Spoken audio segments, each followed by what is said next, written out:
Hey guys, I'm going to be doing a review on my latest lightsaber to my collection. It's from Saberforge and it's the Saberforge Phoenix. I originally purchased this as a $125 Mystery Saber from Saberforge, and that is a Warrior Tier Mystery Saber. And I ended up getting a Phoenix V2.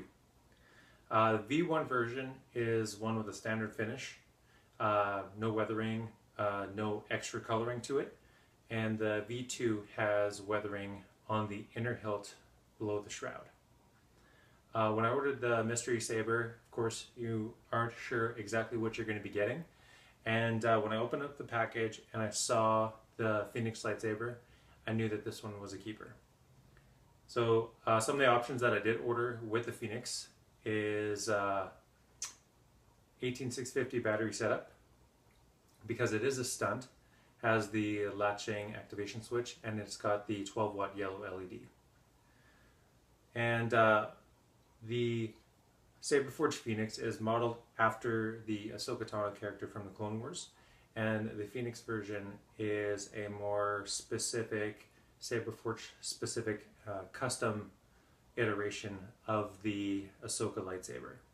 And great that I got this as a mystery saber. The Ahsoka style, Clone Wars style of lightsaber is probably one of my favorites in all of the Star Wars universe. So was really excited to get this. I also got this with a 32-inch V4 Infinity Edge blade, and that was one of the random options that I left to chance, along with, of course, the hilt style. Something cool that Saberforge did include in my order was the optional belt clip system, which I did not select. So as you can see here, it'll accept the CoverTech wheel and also a D-ring, if that's how you have your saber equipped to hang from your belt. So let's have a closer look at the V2 Phoenix. So at the bottom here, the pommel is standard finish, which is like a brushed silver. And down at the bottom, at this cog grip section, you can see that it has weathering there. And actually a standout feature for the weathering pattern on this is actually the nicks and dings in the hilt, which are actually done very tastefully. And if we move up onto the middle, you can see here that the outer shroud is the standard aluminum finish. And then the cutout grip section has the weathering. Switch side, back side. You can see a few more of the nicks and dings in there maybe. And then at the top, more weathering underneath, and then the standard finish. So one of my favorite features of the Phoenix and of the Ahsoka design in general, definitely the bunny ears. I just love that classic Star Wars design feature carried forward from Master to Padawan. Really nice feature. And it just looks great. So the Phoenix is very comfortable as a one-handed hilt, but there is enough room on here for two-handed grip. I'm a taller guy, I have some larger hands, but I can very comfortably fit both of my hands on here. Some people don't like gripping over the CoverTech wheel, but that has never really bothered me. So I can easily hold above the pommel and below the bunny ears and have some space in between for a two-handed grip. Got that full button there as well, and I don't mind gripping over top of that either. So for two-handed, it holds really, really comfortably, and one as well. So I got the 12-watt yellow blade. This is probably the first time I've ordered a lightsaber with non-traditional lightsaber colors like your blues, your reds, and your greens. And the 12-watt yellow is quite excellent. It's a nice, even kind of goldish yellow. And from the emitter, right to the end of the tip, it is very, very well evenly lit. And with fully charged batteries, it's bright. And especially at night and in the dark, it hurts the eyes to look at. Traditionally, yellow blade isn't the brightest that you can get. Usually your traditional colors tend to be a little bit brighter. Because this is a mix of red and green to make this blade, it can be perceived not to be as bright, but I am really, really happy with how Saberforge mixes their LEDs to come up with their mixed blade colors. So very happy with the yellow, and I think it's very fitting with the Phoenix.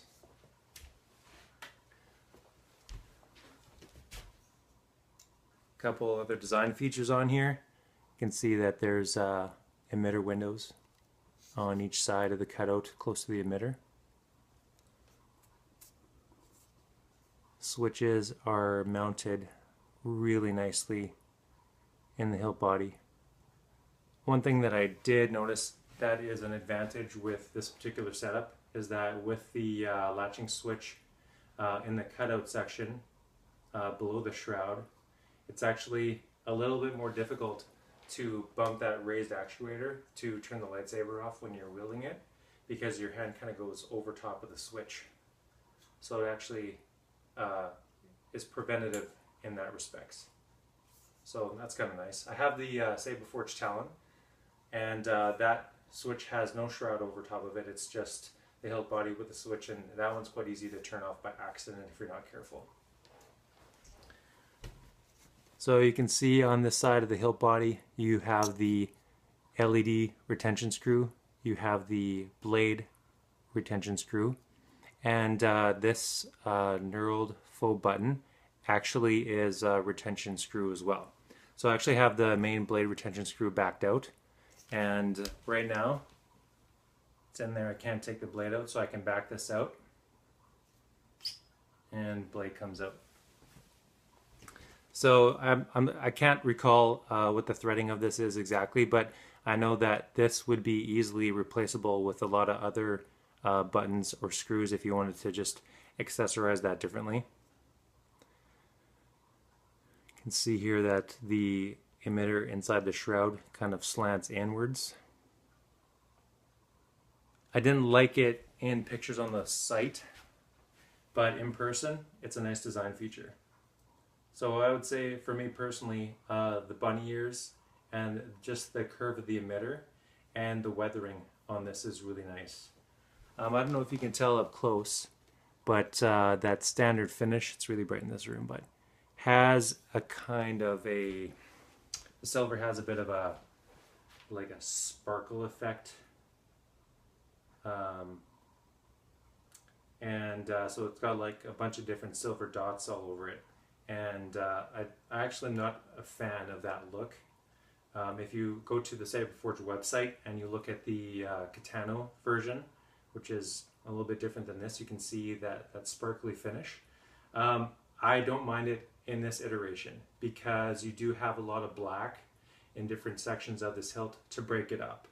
And particularly the weathering kind of helps blend the cutout sections with the actual shroud. So this version, I'm okay with it. I'm not sure I'd be happy with it if it were the entire hilt in itself.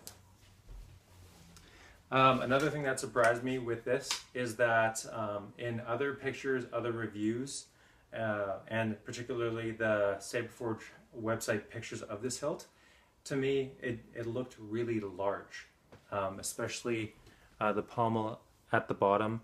So it goes from large, larger, largest, and to me it looked just bulky and oversized.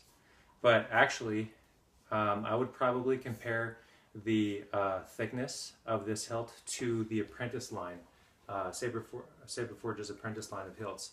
It's actually very slim and very easy to wrap my hands around.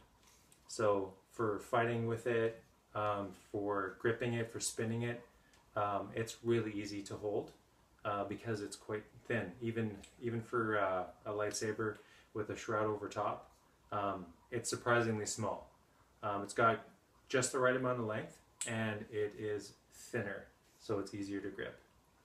So for Mystery Saber, and particularly a design that I'm a huge fan of, this is a major score and definitely a keeper, and I would certainly recommend the Phoenix to anybody interested. Thanks for watching.